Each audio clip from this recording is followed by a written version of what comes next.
They thought she was just a quiet technician, fixing broken electronic equipment, calibrating sensors, never saying a word, until someone went through her bag. Until an EOD specialist in Denver was killed with a signature bomb. Same style, same signature. That's when she stopped hiding, took off her gloves, and for the first time in 6 years, ghost hands returned. It was 6:07 a.m. when Colorado's cold seeped into Maria Santos' bones. The wind was harsh that morning, whipping across the ridgeline behind Fort Carson like it was searching for weakness. She didn't flinch. She hadn't flinched in years.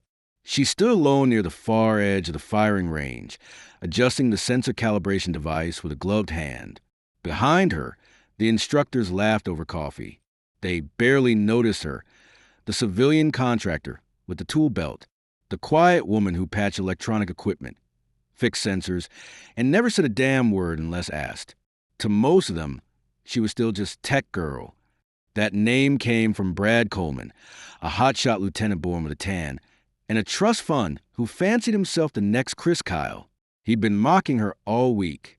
Careful with that sensor, Mitchell, he'd sneer. Wouldn't want the real warriors to trip over your screwdrivers. But Maria never looked up. She didn't need to. At 35, Maria had learned to rule the hard way. Let the noise pass. Let the boys talk. It was only ever silence that carried weight. That day's training exercise involved bomb disposal simulation, IED recognition, and neutralization. Coleman's team was up for a demo against a complex device, but something went wrong. On the first attempt, the sensor system malfunctioned, electronic reading failure. Torres, the range sergeant, walked over, frowning. He glanced toward Maria. Mitchell, mind taking a look? She was already moving. No hesitation. Torres, one of the few who didn't treat her like a ghost, handed over the device. Think the main circuit board's acting up. Maria nodded, inspecting the circuit without speaking. Her fingers moved quickly. 2 clicks, 1 test. Connection check. The system was back online, but she didn't hand it back. Instead, she set it down at position 3, dropped to her knees, and took a prone position like she'd done it 1,000 times. Coleman scoffed mockingly. "What's this?" "Tech Girl wants to play hero." Torres didn't answer. He just watched. Maria slipped off her glove and pressed her bare hand into the frozen gravel. Her breath slowed. Her cheek kissed the device. Across from her, 50 meters away, a complex IED mock-up had been placed. The target half-shrouded by morning haze. Wind was pushing right to left at 15 kilometers per hour. Humidity was climbing, visibility just passable. There was no ballistic computer, no spotter, no voice in her ear, only her. She took in one breath, then another, letting her heart slow beneath the weight of stillness. 1, 2, 3. Her finger curled with exactly 1.2 pounds of pressure. The electronic firing system clicked like thunder had punched the sky. Then silence. 3 seconds, 5, 7. The target blinked red. Center mass hit, dead center. Nobody spoke. Not Torres, not Coleman, not the instructors behind the glass. Just 20 full seconds of stunned, bone-deep silence.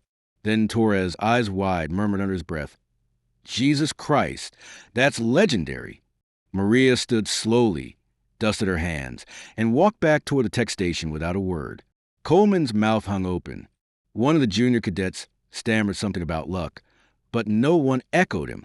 They had seen the shot, and more importantly, they had seen her. Behind the range building, 50 meters away, stood a man in a long black coat. He hadn't spoken to anyone all morning, just watched. Lieutenant Colonel Jake Morrison, counterintelligence. Former theater officer in Syria. Quiet, precise, unshakable.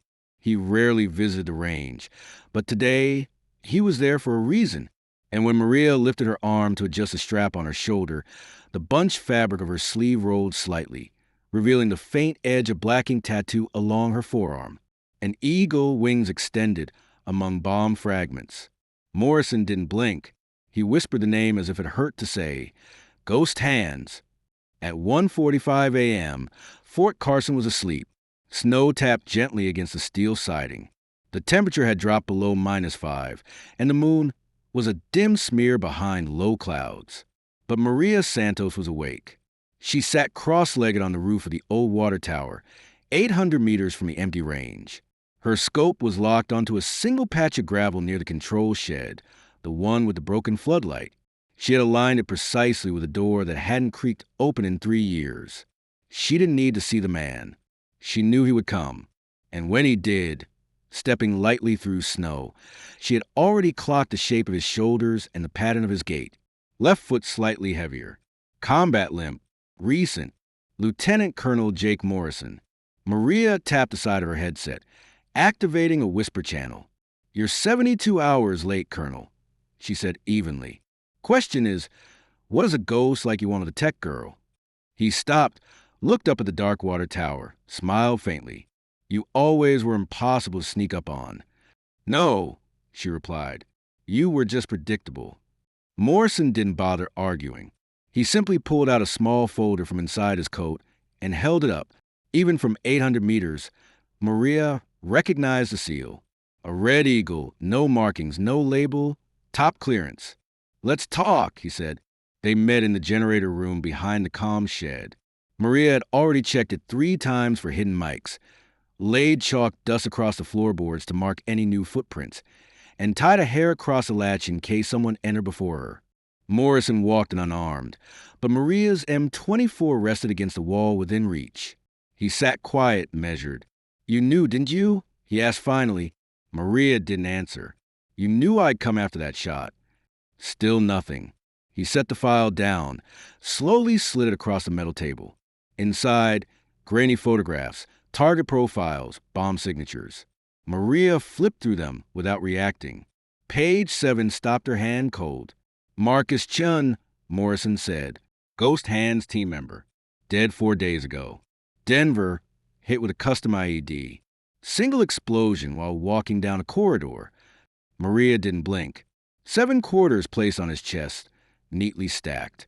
Her jaw tightened. "It was a message," Morrison said. "Old warrior sign. 7 for the 7-member team." His voice dropped low and flat. "Who else knows?" "No upper command. This came from my personal channel." "You kept the Damascus files," Maria said. "I did." He reached into his coat again and produced a second photo. It wasn't grainy. It was high-resolution satellite imagery taken 7 years ago. It showed a black SUV in Syria, armored, moving through a war zone, and the red mist bursting through its windshield from 4,200 meters away. The world called it luck. Some said it was a drone strike, but Morrison knew better. "It was you," he said. "Operation Blackbird, the Damascus shot." Maria closed the folder. "What do you want, Morrison?" He leaned forward. "Someone's eliminating Ghost Hands assets. Quiet, surgical signature hits." "And you think they're coming for me?" "I don't think. I know in 2017, the Pentagon had authorized the program, so classified it didn't officially exist. 7 operators drawn from different branches, all ghosts in their own right. They called it Ghost Hands. Maria Santos, Ghost Hands 1, had led them. Each kill was silent. Every bomb accounted for. No missions failed. No names in headlines until it all collapsed. Operation Damascus Storm, a classified mission buried under 6 layers of blackout. 2 team members died. 1 handler disappeared. And Maria vanished too. Morrison had kept the files. All of them. Every one of the 23 lethal operations they'd pulled off together. All signatures matched. All clean. "But now they're not killing you for revenge," he said. "They're tying up loose ends." Maria stood, walked to the window. "Who's behind it?" Morrison hesitated, then said the name like a curse. "Vincent Kane." The room dropped to ice. Maria didn't turn. "He was our handler." "Not anymore. He runs a private firm now. Shadowhawk Solutions. Hires ex-Delta. Spetsnaz, Blackwater. Blood money." And Marcus was his first message. Morrison nodded. "You're next? He wants to erase what we were, what you are." That night, Maria sat alone in her quarters. The heating unit hummed quietly. Her rifle case sat open on the floor. She hadn't touched it. Her eyes stayed locked on the cracked phone in her palm. There was only one number she kept, a private line buried under ghost protocols. She hit the button. The line connected instantly. "Maria," a calm voice said, "it's been a long time." "General Hayes," she replied. "My cover's blown." Silence. Vincent. "Yes." A pause. Then, "Protocol 7 is active." Maria's throat went tight. "I'll need your help." "You'll have it." Maria closed her eyes. Hayes had been the only one who stayed after the storm. The one who buried Maria's identity, got her the job at Fort Carson, and kept the wolves at bay. But even she knew it couldn't last forever. By 5 o'clock, Maria was gone. No goodbye, no trace. In her locker, she left only one thing, her old Fort Carson contractor badge. Bent, scratched, worthless. On the back, a message written in permanent marker. "Tech girl dead. Ghost hand awake." Maria didn't sleep that night. She lay fully dressed on the cot in her quarters, motionless, listening not to sounds but to patterns. The faint buzz of fluorescent lights, the creak of air vents, the soft metallic tick from her rifle case. Nothing sounded wrong, but something felt off. At 4:07, she moved. She scanned the room with a UV flashlight. 3 tiny camera lenses glinted back, each the size of a fly's eye, tucked beneath corner paneling, hidden inside a fake smoke sensor, and one embedded in a screw cap above her closet. Maria smiled. It wasn't fear on her face. It was calculation. Whoever planted them used clean gloves, no fingerprints, but they missed one thing. A faint boot print on the radiator. Size 10.5. Salomon Quest 4 DS, not issued in any U.S. military unit. European contractor most likely. And the tension in her shoulders told her this was just the beginning. She didn't report it. She didn't speak a word to Morrison or Torres. Not yet. Instead, she began the Hunter Protocol. At 5 o'clock, she opened her rifle case. Her M24 had been tampered with. The trigger assembly was off, loosened by 0.2 millimeters, too subtle for most to notice. But Maria wasn't most. She fixed it in 43 seconds, then packed it again, looking untouched. By 6 o'clock, she was smiling in the dining hall, sipping weak coffee, nodding to Torres across the mess. She left casually, leaving her door ajar just enough to tempt a second break-in. But Maria didn't go back to her room. She was already on the roof. Her ghillie cloak was flattened against the HVAC system. The scope on her spotting optic was trained precisely on the reflection from her door handle. A strand of her own hair was taped across the latch, an old trick from Syria. At 6:43, it moved. The hair snapped. Someone was inside. Maria waited, breathing steady, rifle not in hand, but her eyes never left the scope. 3 minutes passed, then a figure exited, moving confidently. No signs of fear or caution. A man in civilian clothes with tactical posture, broad shoulders, shaved head. He moved like Delta. She followed him, not physically, but through angles, cameras, glass, reflections. She stayed unseen. By 8:30, she knew where he was sleeping. An old warehouse 15 miles south of Fort Carson. Abandoned, no digital footprint. Classic PMC fallback. She made her move that night. Tommy Brooks never heard her coming. When he woke, he was zip-tied to a steel chair, gagged and blinking under the glare of a workshop light. The place smelled like engine oil and rust. Maria stood 10 feet away, arms crossed. "I know who you are," she said. "Tommy Reaper Brooks, former Delta Force, retired 2019 after Kandahar, now working for Kane." He didn't speak. She cut the gag. "Don't waste my time. You were in my room. That means Kane thinks I'm a threat again." He stared at her, then laughed. "Bloody. Broken. You've got no idea how bad this is going to get." Maria didn't blink. "Try me." Tommy coughed, then spoke slowly. "Vincent Kane's not just trying to erase ghost hands. He's trying to erase the record. Blackbird files. Damascus. He's bought judges. Shredded evidence. But you're a loose end." "Now?" she asked. "Because Ghost Hands 3 is dead." That hit like a brick. Maria's spine stiffened, but her face didn't change. "Marcus, 2 days ago, Tommy said. Denver Park, 338 Lapua. Single shot, quarter coin stacked on his chest. Maria looked down. 7 coins, 7 kills. It was how they'd marked targets in Syria. Not out of ritual, but warning. She stepped closer. You were there. Tommy didn't answer. Maria picked up a rusted wrench, placed it gently on the table. Last chance, Reaper. Where's Kane?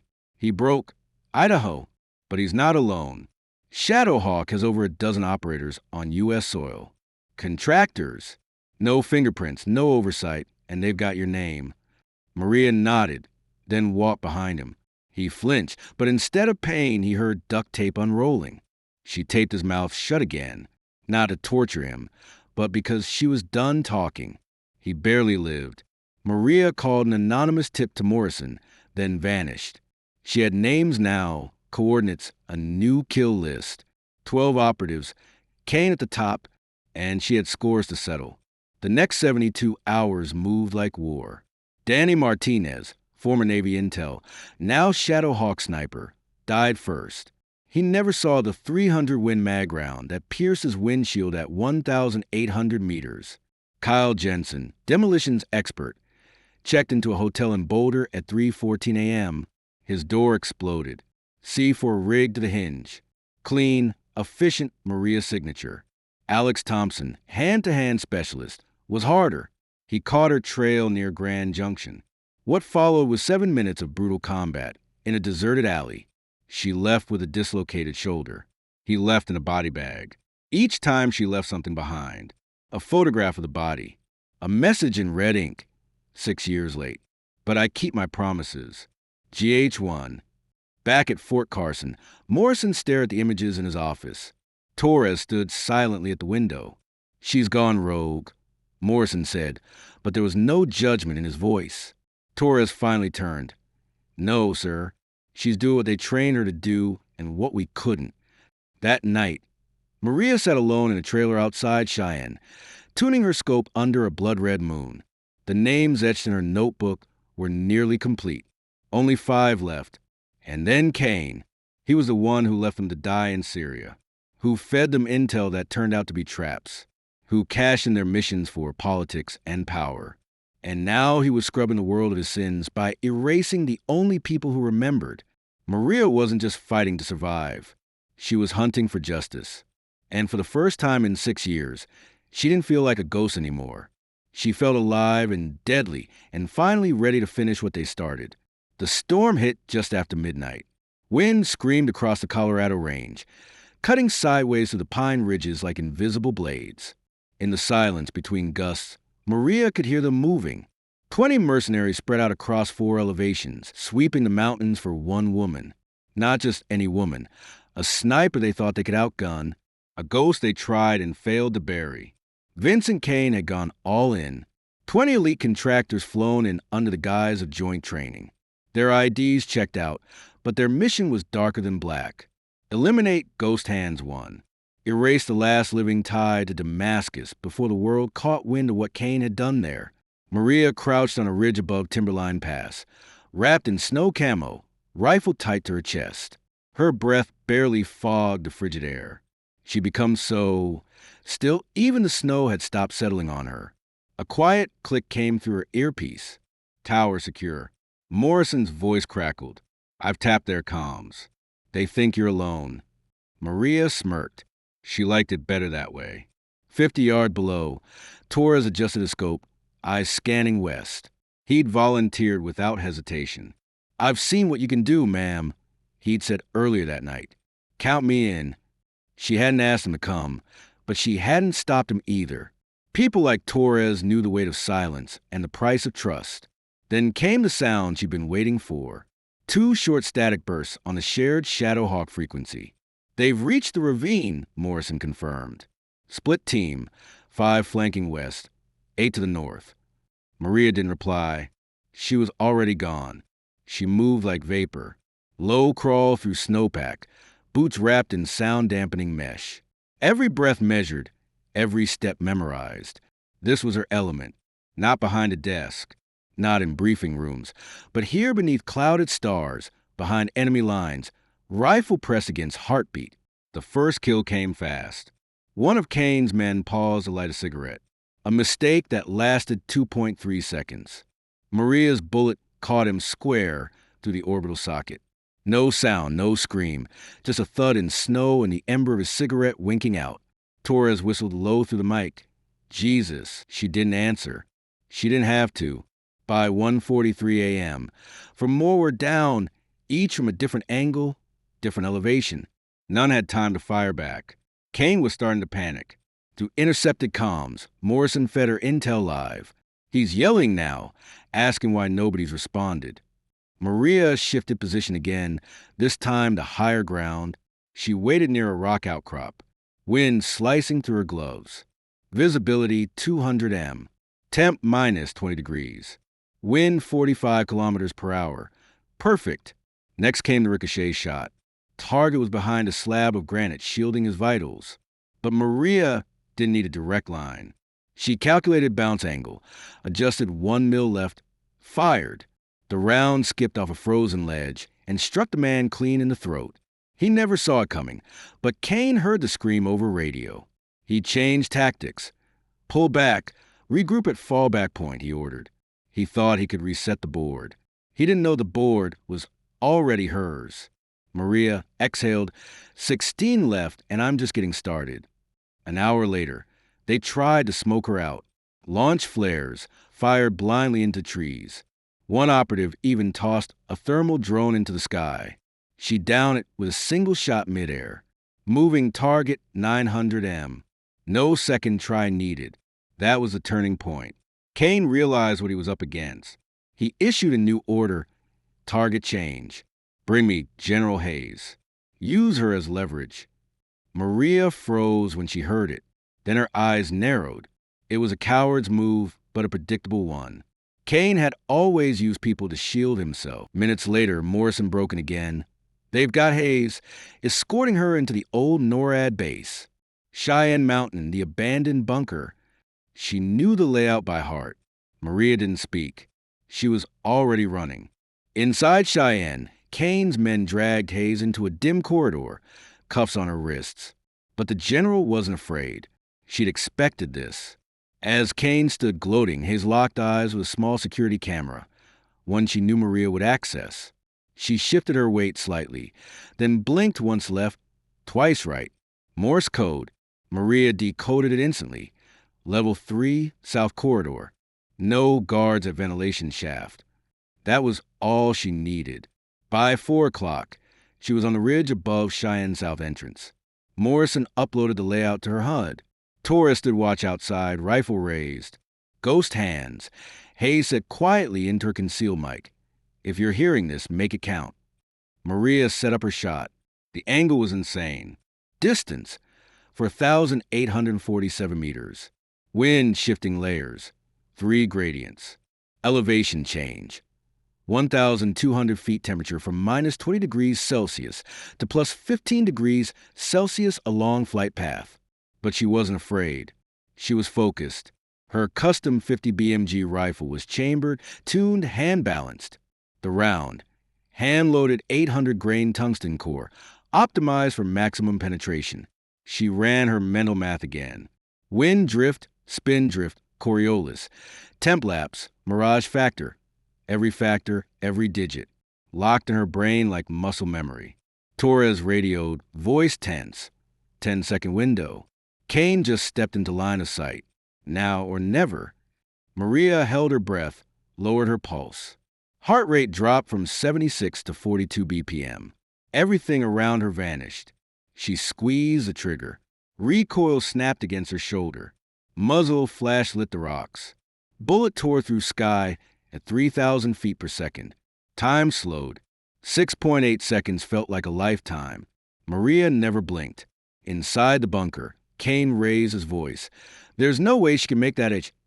The 50 BMG round shattered the reinforced window, tore through his vest, and split his sternum in half. He was dead before he hit the floor. Hayes didn't flinch.